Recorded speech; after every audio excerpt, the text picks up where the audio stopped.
સ્વાગત છે મારા કિચનમાં। તો આજે હું તમારી સાથે શેર કરવાની છું બહુ જ ટેસ્ટી અને હેલ્ધી તેમજ બહુ જ ઇઝી બનાવવા મળે એવા મગના ખાખરા, જે બનાવવા બહુ સરળ છે અને આટલા ટેસ્ટી ને ચટપટા બને છે ને, તો વારંવાર બનાવશો ને ખાશો અને બહુ જ હેલ્ધી છે, કારણ કે મગમાંથી બનાવીએ છીએ અને બહુ જ ઇઝી બનાવવામાં છે અને બાળકોથી લઈને મોટા બધાને જ બહુ ભાવશે। અને લાસ્ટમાં હું તમને આની ખાખરા ચાટ પણ બનાવીને દેખાડીશ, જે ખાવામાં બહુ જ મજા આવે છે અને નાનાથી મોટા બધા જ આ ગરમીના સમયમાં ઉનાળામાં ખાવાનું પસંદ કરશે।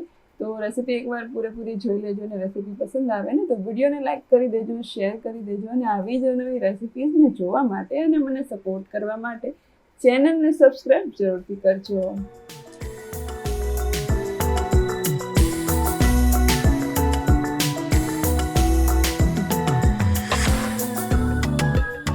તો સૌપ્રથમ આપણે અહીંયા 1 કપ જેટલા બાફેલા મગ લઈશું અને આ મગ જે છે ને એકદમ સરસ એવા બફાઈ ગયેલા હોવા જોઈએ, એકદમ મેશી જેવા, મતલબ કે એકદમ મેશ થઈ જાય ને એ રીતે। તો હવે આપણે એની અંદર 1 ચમચી જેટલું ધાણા મરચાં ફુદીનાની ચટણી ઉમેરીશું, અડધી ચમચી જેટલું હળદર પાવડર, અડધી ચમચી જેટલું ધાણા જીરું પાવડર, અડધી ચમચી જેટલું લાલ મરચું, 5 ચમચી જેટલી હિંગ, સ્વાદ પ્રમાણે મીઠું ઉમેરવાનું છે।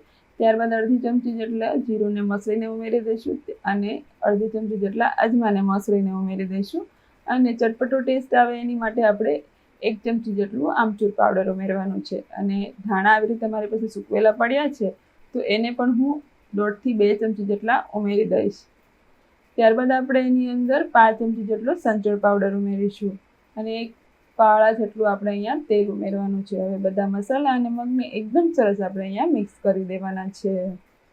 જ્યારે મસાલા અને મગ એકદમ સરસ મિક્સ થઈ જાય ને, ત્યારે આપણે એની અંદર 1 કપ જેટલો ઝીણો ઘઉંનો લોટ ઉમેરીશું, જે આપણે રોટલી માટે વાપરતા હોઈએ છીએ તે, અને બાકી આપણે સાઈડમાં રાખીશું કે જેમ જરૂર લાગે એમ આપણે અહીંયા લોટને ઉમેરવાનો છે। અહીંયા આપણે પાણીનો ઉપયોગ બિલકુલ નથી કરવાનો। તો આવી રીતે મેં લોટ બાંધી લીધો છે અને અહીંયા હું 1/2 કપથી અડધા કપ જેટલો લોટ અહીંયા ઉમેરું છું।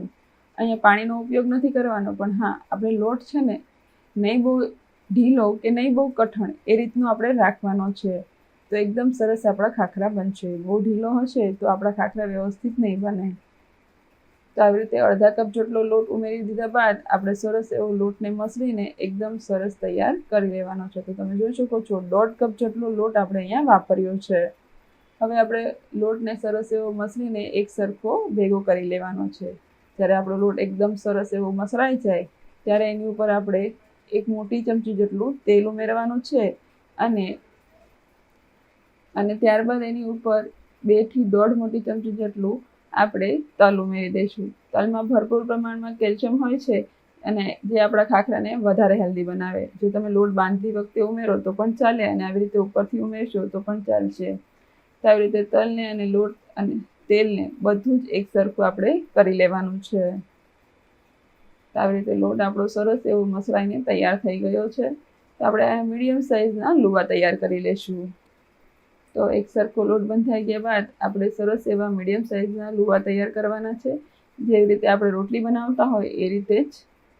તો તમે જોઈ શકો છો આવી રીતે બધા જ લુવા મેં તૈયાર કરી લીધા છે। હવે લુવાને લોટવાળું કરીને સરસ આપણે એને વણી લેવાનો છે। તો લોટવાળો લુવો કરીને આપણે સરસ એવી આપણે જે મીડિયમ સાઇઝની રોટલી બનાવતા હોય એવી રીતે આપણે એને વણી લેવાનું છે। તો એકદમ સરસ એવી આપણે રોટલી બનાવીને તૈયાર કરી લીધી છે। તો અહીંયા પતલી એવી રોટલીની થિકનેસવાળા ખાખરા મેં વણીને તૈયાર કરી લીધા છે। તો એવી રીતે બધા જ ખાખરા આપણે વણી લેવાના છે। તો તમે જોઈ શકો છો બધા ખાખરા બનીને તૈયાર છે, વણાઈ ગયા છે। હવે આપણે એને શેકવાના છે। તો શેકવા માટે મેં અહીંયા લોઢી ગરમ થવા મૂકી દીધી છે અને લોઢીનો તાપ, મતલબ કે ગેસની ફ્લેમ આપણે લો જ રાખવાની છે। લો ટુ મીડિયમ જ રાખીશું, હાઈ બિલકુલ નહીં કરીશું, નહીં તો આપણા ખાખરા દાજી જશે અને પરફેક્ટ એવા ક્રિસ્પી નહીં બને। તો આપણે એક વાતનું ખાસ ધ્યાન રાખવાનું છે। તો પરફેક્ટ ક્રિસ્પી એવા ખાખરા બનાવવા માટે ગેસની ફ્લેમ હંમેશા લો ટુ મીડિયમમાં જ આપણે રાખવાની રહેશે। તો આવી રીતે કપડાની મદદથી દબાવતા રહેવાનું છે અને સરસ એવું આપણે એને શેકવાનું છે। મીડિયમ ગેસ પર સરસ એવા આપણા ખાખરા બનીને તૈયાર થઈ જશે।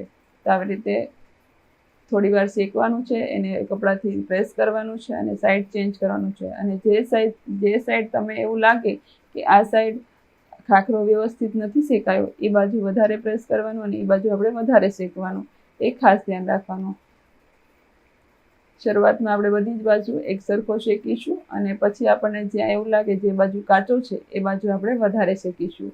તેવી રીતે પરફેક્ટલી આપણો ખાખરો આપણે શેકીને તૈયાર કરી લઈશું. તો તમે જોઈ શકો છો સરસ એવી ડિઝાઇન પણ ખાખરા ઉપર આવી ગઈ છે અને આવી રીતે ઉલટ પુલટ કરતા રહીને સરસ બંને બાજુ આપણો ખાખરા શેકાઈને તૈયાર થઈ ગયો છે. તો તમે જોઈ શકો છો સરસ એવી ડિઝાઇન પણ આવી ગઈ છે અને લુકમાં પણ બહુ જ સરસ લાગે છે.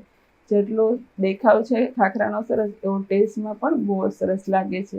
તેવી રીતે બધા જ ખાખરા શેકીને મેં તૈયાર કરી લીધા છે. તમે જોઈ શકો છો એક સરખા અને એકદમ પરફેક્ટ ખાખરા બનીને તૈયાર છે.